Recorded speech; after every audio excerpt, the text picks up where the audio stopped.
അന്വേഷണക്കാരെ കൊണ്ട് പൊറുതിമുട്ടി. എന്റെ ഫോൺ ഇടതടവില്ലാതെ റിങ് ചെയ്തുകൊണ്ടിരിക്കുക. ആരാണ് ബെൻ എന്ന് ഞാൻ വെളിപ്പെടുത്താൻ പോവുക. അത് വേണ്ട. വേണ്ടെന്ന് പറഞ്ഞാൽ എനിക്കൊരു സൗകര്യം വേണ്ടേ? ഞാൻ തന്നെ PR അല്ല. I am a leading criminal lawyer with roaring practice. ഞാൻ എഴുതി വെച്ചത് കൊണ്ടുപോയി പ്രസിദ്ധീകരിച്ചത് സ്വന്തം ഇഷ്ടത്തിനല്ലേ? അനുഭവിച്ചോ? എന്റെ ഇഷ്ടത്തിനല്ല, ആ ജയിൽ വാർഡനാ മുൻകൈ എടുത്തത്. താൻ എന്തൊക്കെയോ മഹത്തായ കാര്യങ്ങളൊക്കെ എഴുതി വെച്ചിട്ടുണ്ടെന്നും അത് പ്രസിദ്ധീകരിക്കണമെന്നും പറഞ്ഞത് അങ്ങേരാ. അല്ല, അതുകൊണ്ടിപ്പോ കുഴപ്പമൊന്നും ഉണ്ടായില്ലല്ലോ. സാഹിത്യ അക്കാദമി അവാർഡ്, റോയൽറ്റി വേറെ. ആരാണീ ബെൻ എന്നും ചോദിച്ചുകൊണ്ട് സാഹിത്യ ഭ്രാന്തന്മാർ പരക്കം പായാണ്. പരക്കം പാൻ ആരും ഇങ്ങോട്ട് വരരുത്. ഇവിടത്തെ ശാന്തമായ അന്തരീക്ഷത്തിൽ മനസമാധാനത്തോടെ കഴിയാണ് ഞാൻ. എന്നെ സ്വൈര്യം കെടുത്തരുത്. ഒന്ന് ചോദിക്കട്ടെ, തന്റെ ഭ്രാന്ത് ഏത് വകുപ്പ് പെടുത്തണം? ഇരുമ്പഴിക്കുള്ളിൽ ശാന്തമായ അന്തരീക്ഷമാണെന്ന് പറയുന്ന ആദ്യത്തെ തടവ് പുള്ളി താനായിരിക്കും. താൻ എഴുതി കൂട്ടിയ വട്ടിന് അവാർഡും. എനിക്കൊരു പിടിയും കിട്ടുന്നില്ല കേട്ടോ. പറഞ്ഞുതരാം. വക്കീൽ ഇപ്പൊ ഒരു കാര്യം ചെയ്യും. റോയൽറ്റി കാശൊക്കെ ഞാൻ എന്ത് ചെയ്യണം? അത് വല്ല അനാഥാലയത്തിനും കൊടുത്തേക്ക്. തനിക്ക് മുഴുവൻ ഭ്രാന്താണ്. എന്നെങ്കിലും താൻ പുറത്തു വരുമല്ലോ, അപ്പൊ താൻ മണ്ണ് നിന്ന് ജീവിക്കുമോ? ഒരു കാര്യം ചെയ്യും, താൻ എഴുത്ത് നിർത്തണ്ട. ബെന്നിന് ആരാധകർ ധാരാളമുണ്ട്. താൻ എന്തെഴുതിയാലും അവർ വായിക്കും. അതുകൊണ്ട് എഴുതിക്കൊണ്ടേയിരിക്കും. എടോ, പണമില്ലാത്തവൻ പിണ.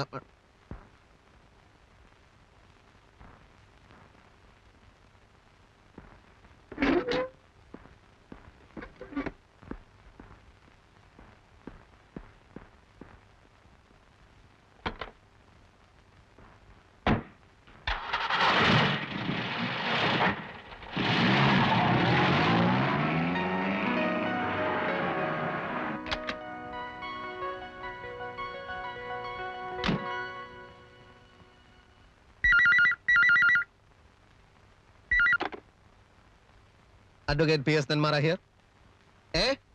എന്താ മാനനഷ്ടോ? ഓ, മാനസ. എന്തുണ്ട് കുട്ടി വിശേഷങ്ങൾ? പ്രധാന വിശേഷം, ബെന്നിനെ ഞാൻ കണ്ടു. ജയിലിൽ കഴിയുന്ന അദ്ദേഹത്തിന്റെ പേര് നരേന്ദ്രൻ എന്നാണ്. ഇനി ആരെങ്കിലും അന്വേഷിക്കുകയാണെങ്കിൽ സാർ കറക്റ്റ് ഡീറ്റെയിൽസ് കൊടുത്തേക്കൂ.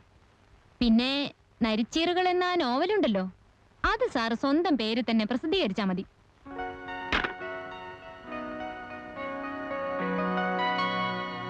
ആ വക്കീലിന് ഞാനൊരു ഡോസ് കൊടുത്തു. അതുകൊണ്ട് കാര്യമായില്ലോ. ഇന്റർവ്യൂ എവിടെ? ഇന്റർവ്യൂ എന്ന് പറഞ്ഞപ്പോ എന്നെ കാണാൻ പോലും അദ്ദേഹം സമ്മതിച്ചില്ല.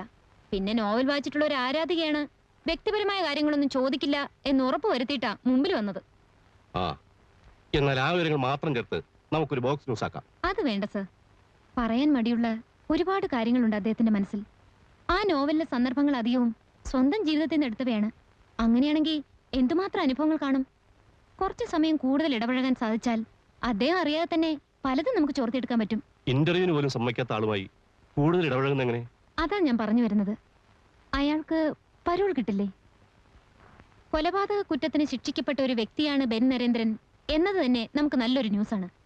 അപ്പൊ അയാളുടെ കഴിഞ്ഞകാല ജീവിതത്തെ പറ്റി ഒരു ഫീച്ചർ തന്നെ തയ്യാറാക്കാൻ സാധിച്ചാൽ? മാനസ വളരെ ബുദ്ധിപൂർവ്വം ചിന്തിക്കുന്നു. കുറച്ചു ദിവസത്തെ പരോളിന് അയാൾക്ക് പുറത്തിറങ്ങാൻ പറ്റിയാൽ പോകുന്നവരെ അയാളുടെ പുറകെ നടന്ന് കംപ്ലീറ്റ് ഡീറ്റെയിൽസ് ഞാൻ കളക്ട് ചെയ്യാം. നമ്മുടെ പത്രത്തിന് മാത്രമല്ല, സാഹിത്യ ലോകത്തിന് തന്നെ അതൊരു മുതൽക്കൂട്ടായിരിക്കും. അക്കാദമി അവാർഡ് കിട്ടിയ സ്ഥിതിക്ക് അയാൾ ഇപ്പോൾ പരോളിൽ അപേക്ഷിക്കുകയാണെങ്കിൽ തീർച്ചയായിട്ടും കിട്ടും. ഗവൺമെന്റ് ലെവലിൽ നമുക്കൊന്ന് ശ്രമിക്കാം. പക്ഷേ അയാൾ അപേക്ഷിക്കണം. മറ്റൊന്നും ചെയ്യാനില്ലാതിരുന്നതുകൊണ്ട് ഓർമ്മയിൽ തോന്നിയതൊക്കെ കുറിച്ചിട്ടു. സാഹിത്യവാസനയുള്ള ജയിൽ വാർഡന് അത് അച്ചടിച്ചേ തീരൂ എന്ന് നിർബന്ധം. അത് നോവലായി പുറത്തിറങ്ങിയപ്പോൾ ഏറ്റവും നല്ല സാഹിത്യ സൃഷ്ടിക്കുള്ള അക്കാദമി അവാർഡ്. ഇതൊന്നും പോരാഞ്ഞിട്ട് ഇതിന്റെ പേരിൽ എന്നെ പരോളിൽ പുറത്തിറക്കാൻ പത്രക്കാർക്ക് തിരക്ക്. എനിക്കൊന്നും മനസ്സിലാവുന്നില്ല. പത്രക്കാർക്ക് മാത്രമല്ല സർ, ബെൻ എന്ന എഴുത്തുകാരനെ ഇഷ്ടപ്പെടുന്ന ഒരുപാട് പേരുണ്ട് ഈ നാട്ടിൽ. സത്യത്തിൽ കഴിഞ്ഞ കുറെ വർഷങ്ങൾക്കിടയ്ക്ക് സാറിന്റെ നോവൽ പോലെ ഹൃദയസ്പർശിയായ ഒരു പുസ്തകവും പുറത്തിറങ്ങിയിട്ടില്ല. വായനക്കാരിൽ അത്രയേറെ സ്വാധീനമുണ്ടാക്കിയ എഴുത്തുകാരനെ നേരിട്ട് കാണാനും സംസാരിക്കാനും ആഗ്രഹിക്കുന്നത് ഒരു തെറ്റാണോ? അല്ല. പേരെന്താന്ന് പറഞ്ഞേ? മാനസ. മാനസ കരുതുന്നത് പോലെ ഞാൻ അത്ര വലിയ മഹാനൊന്നുമല്ല. എന്റേത് മഹത്തായ ഒരു കലാസൃഷ്ടിയുമല്ല. ക്ഷമിക്കണം, അത് തീരുമാനിക്കുന്നത് വായനക്കാരല്ലേ. ബെന്നിന്റെ അടുത്ത പുസ്തകം ഏതാണെന്നറിയാൻ എത്ര പേരാണെന്നോ കാത്തിരിക്കുന്നത്. കുട്ടി, ഇനിയൊരു പുസ്തകം പോയിട്ട് ഒരു വരി എഴുതാൻ എനിക്ക് കഴിയില്ല. ജീവിതത്തിൽ ഒരു കഥ ആർക്കും എഴുതാം, സ്വന്തം കഥ. രണ്ടാമതൊന്നും എഴുതാൻ ഭാവന വേണം. എനിക്കതില്ല. ഭാവനയുള്ളവർക്ക് ഒരിക്കലും അതുണ്ടെന്ന് തോന്നില്ല.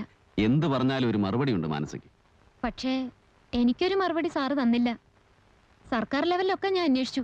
ഇപ്പൊ അപേക്ഷിക്കുകയാണെങ്കിൽ തീർച്ചയായിട്ടും സാറിന് പരോൾ കിട്ടും. എന്തിന്? ബെൻ എന്ന എഴുത്തുകാരന് സമൂഹത്തിലേക്ക് ഇറങ്ങിച്ചെല്ലാൻ. എഴുത്തുകാരും വായനക്കാരും നിറഞ്ഞ സദസ്സിൽ വെച്ച് അക്കാദമി അവാർഡ് നേരിട്ട് വാങ്ങാൻ, അറിയാൻ ആഗ്രഹിക്കുന്നവർക്ക് അറിവുള്ള കാര്യങ്ങൾ പറഞ്ഞു കൊടുക്കാൻ, കുറച്ച് ദിവസങ്ങളാണെങ്കിൽ പോലും പുറത്തുള്ള സ്വാതന്ത്ര്യം അനുഭവിക്കാൻ. മതി, എനിക്കിതിലൊന്നും താല്പര്യമില്ല. തിരുത്താനാവാത്ത തെറ്റുകൾ ചെയ്യുന്നവരാണ് പുറത്തുള്ളവരിൽ പലരും. അകത്തുള്ളവരോ അധികം പാവങ്ങളാ. ഞങ്ങൾ തെറ്റ് ചെയ്തവർ എന്നൊരു ബാഡ്ജുണ്ടല്ലോ അവർക്ക്. വലിപ്പച്ചെറുപ്പമില്ല, മത്സരങ്ങളില്ല, ആർക്കും ആരോടും പരാതിയില്ല, എല്ലാവരും തുല്യർ. പുറത്തുള്ള സ്വാതന്ത്ര്യത്തെക്കാൾ എനിക്കിഷ്ടം ഈ സ്വാതന്ത്ര്യമില്ലായ്മയാണ്. അതുകൊണ്ട് മാനസ തൽക്കാലം പോവുക.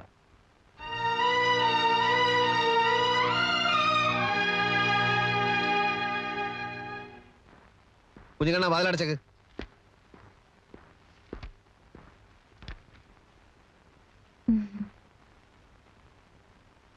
കോർട്ടിൽ പോകാൻ ഒരുങ്ങണം തോന്നിയതുകൊണ്ട് ബെല്ലടിച്ചില്ല.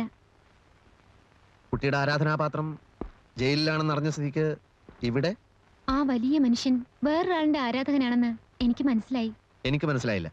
അദ്ദേഹത്തിന് എഴുതാൻ ശരിക്കും ഇൻസ്പിറേഷൻ കൊടുത്തത് താങ്കളാണത്രേ. ശരിക്കും പറഞ്ഞാൽ തീം പോലും സാറാണത്രേ പറഞ്ഞു കൊടുത്തത്. നരേന്ദ്രൻ അങ്ങനെ പറഞ്ഞു?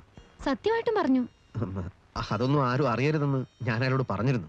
സാറിനെ പറ്റി പറയുമ്പോ അദ്ദേഹത്തിന് 1000 നാക്കാണ്. ഇത്രയും ചെറുപ്പത്തിൽ ഇത്രയും സക്സസ് ആയി വേറൊരു അഡ്വക്കേറ്റ് ഉണ്ടാവില്ലെന്നും പറഞ്ഞു. അത് സത്യമാണെന്ന് പുറത്തൊക്കെ ഞാൻ അന്വേഷിച്ച് മനസ്സിലാക്കുകയും ചെയ്തു. അത് പിന്നെ ഈ സീനിയർ അഡ്വക്കേറ്റ്സ് പോലും സംശയ നിവൃത്തി വരുത്തുന്നത് എന്നോട് ചോദിച്ചിട്ടാണ്. ഓർമ്മശക്തിയിൽ ഞാനൊരു കമ്പ്യൂട്ടർ ആണെന്ന് എന്റെ അച്ഛൻ പോലും പറയുന്നത്. അതിശയോക്തിയാവാൻ വഴിയില്ല സർ. കുട്ടി മാരീഡ് ആണ്? അല്ല സർ, മിസ്റ്റർ നരേന്ദ്രന് പരോൾ കിട്ടും.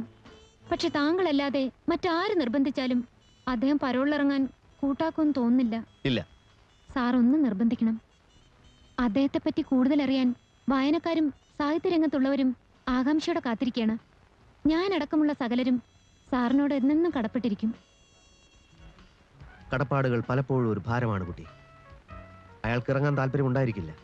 എങ്കിലും കുട്ടി വന്ന് പറഞ്ഞ സ്ഥിതിക്ക് ഞാൻ അയാളെ കാണാം, നിർബന്ധിക്കാം. എന്റെ എല്ലാ കഴിവുകളും ഉപയോഗിച്ച് ഞാൻ അയാളെ പുറത്തിറക്കാം. അങ്ങനെ നിങ്ങളുടെ രണ്ടുപേരുടെയും ആഗ്രഹങ്ങളെ മാനിച്ചുകൊണ്ട് ബെൻ നരേന്ദ്രൻ ഇതാ പരോളിൽ പുറത്തിറങ്ങിയിരിക്കുന്നു. 28 ദിവസം അറ്റ് യുവർ ഡിസ്പോസൽ. ശരിക്കും പിടിക്കേ. ഭഗവാനെ, ഗുരുവായൂരപ്പാ. കുഞ്ഞിക്കണ്ണ, പുതിയതായിട്ട് ആരാ മേലെ താമസിക്കാൻ വന്നിരിക്കുന്നത്? കുട്ടികൾ പറഞ്ഞല്ലോ. അല്ല, ഇവിടെ ഇരുമ്പോണ്ടുള്ള സാധനങ്ങളൊക്കെ എവിടെയാ വെച്ചിരിക്കണേ? കത്തി, കൊടുവാള്, കട്ടപ്പാരൊക്കെ എന്തേ? അല്ല, ഒക്കെ വളരെ ഭദ്രമായിട്ട് അലമാറിലോ മറ്റോ വെച്ച് പൂട്ടണം. ഒന്നും മുറ്റത്തും പുറത്തും കണ്ടുപോകരുത്. തന്നെയല്ല, കുട്ടികൾ ഇനി മേലോട്ട് വിടണ്ട. താൻ എന്തൊക്കെയാ ഈ പറയുന്നത്?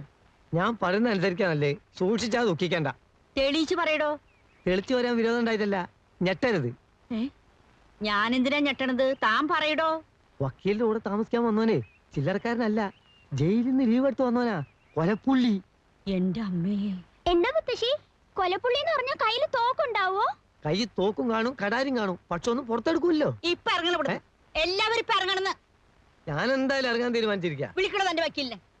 പപ്പനാഭൻ ദുബായി കിടന്നുണ്ടാക്കിയ കാശ് കൊണ്ട് കെട്ടി വീടാ ഇത്. കണ്ട കൊലപ്പുള്ളികൾക്ക് വാടകയ്ക്ക് കൊടുക്കാനുള്ളതല്ല. അല്ലാന്ന് എനിക്കറിഞ്ഞൂടെ? ആ കൊലപാതകയെ ചവിട്ടി പുറത്താക്കടോ. ഒന്ന് പതുക്കെ പറ.